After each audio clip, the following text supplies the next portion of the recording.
11월 10일 금요일, 오늘 10% 이상 급등한 종목과 그 이유에 대해서 알아보겠습니다. 오늘 장은 오후 5시 키움증권 기준으로 코스피 지수는 0.72% 하락한 2409.66포인트로 마감했습니다. 외국인은 매수, 기관은 매도로 임한 가운데 개인은 매수로 대응했네요.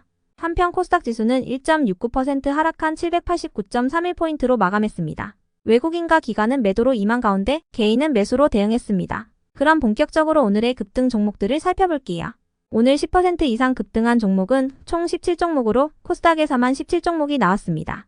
이 중 상한가 종목은 RF세미, 대우AP, 큐로셀, 메가ICS 4종목이고요.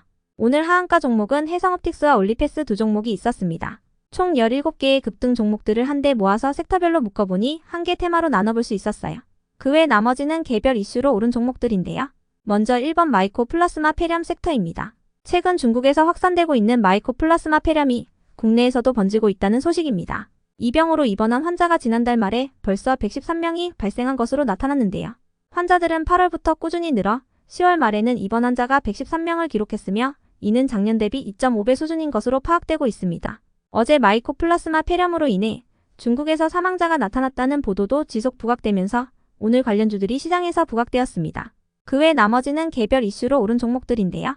먼저 RF세미와 SCM생명과학의 오늘 급등 이유는 파악되지 않았습니다. 이어서 대우AP는 계열사 대우플러스의 회생 절차 개시 결정 소식 속 같은 대우이니아 그룹주로 부각된 것이라 알려졌고요. 다음으로 큐로셀은 어제 신규 상장한 기업으로 진스크립트 프롬바이오와 바이럴, 벡터 업무 협약 체결 소식을 전하며 상한가로 마감했습니다. 큐로셀은 키메라 항원 수용체 T세포 치료제 전문 기업으로 최근 차세대 CAR-T 치료제인 암빨셀의 임상 이상을 종료했으며 내년 9월에 신약 허가를 신청할 방침이라고 하네요. 이어서 젠큐릭스는 대장암 동반 진단 검사인 드로플렉스 KRAS 뮤테이션 테스트가 건강보험 적용 대상이 되었다고 밝히면서 강세로 마감했고요. 한편 메디콕스는 최근 운영자금 확보 목적으로 Y투자조합 등을 대상으로 한 3자 배정 유상증자 결정 소식이 지속 호재로 작용되었습니다.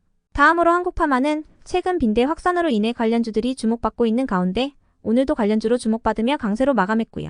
한편 컨택은 어제 신규 상장한 첫날 공모가 대비 급락세로 마감했지만 오늘 별다른 호재 없이 강세를 보이며 반등세로 마감해 주었습니다. 컨택은 우주산업 분야 중에서도 우주지상국의 설계 및 구축 등의 토탈 솔루션을 제공하는 업체이니 참고해 주시고요. 다음으로 한일진공은 비트코인의 현물 ETF 상장에 대한 기대감이 지속되면서 비트코인 가격이 18개월 만에 37,000달러를 돌파하며 최고치를 기록했다는 소식 속 가상화폐 관련주로 강세를 보인 모습이었네요. 한편 큐리언트는 3분기 적자폭이 축소된 실적 및 그동안 큐리언트 주가의 발목을 잡았던 기간의 오버행 이슈가 해소되면서 강세를 보인 것으로 알려졌고요. 이어서 파라텍은 어제에 이어 오늘도 강세를 이어갔는데요. 윤 대통령이 어제 소방의 날 기념식에 참석하여 전기차 화재 진압용 이동식 수조와 재난 현장 소방 로봇 보급 등 일상화된 재난 위협에 맞서 세계 최고의 재난 현장 대응 시스템을 갖출 것을 정부에 지시했기 때문입니다. 해당 소식에 파라텍이 스마트 소방 로봇을 개발했던 사실이 부각되면서 이틀 연속 강세를 보였습니다. 한편 라이트로는 어제 200억 원 규모의 전환사채 발행 결정 소식이 지속 호재로 작용된 모습이었네요. 끝으로 오늘은 하한가를 간 종목도 2개가 있었는데요. 먼저 해성옵틱스는 어제 장마감 후 결손금 보전을 통한 재무구조 개선을 위해 80% 비율의 감자를 결정했다고 밝히면서 오늘 하한가로 마감했습니다. 감자가 진행되면 해성옵틱스의 주식은 기존 1억 2,700만 주에서 2,545만 주로 변경되며 자본금도 기존 636억 원에서 127억 원 규모로 변경되게 됩니다. 이어서 올리패스는 어제 자사 홈페이지를 통해 호주에서 진행했던 비마약성 진통제의 임상 이상 평가 이중 맹검 해제에 따른 잠정 효능 분석 결과를 발표하면서 하한가로 마감했는데요.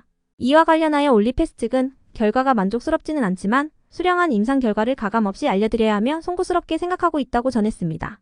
더불어 전혀 예상하지 못한 임상 결과가 불쑥 튀어나와 당황스러웠던 것도 사실이라고 언급했습니다.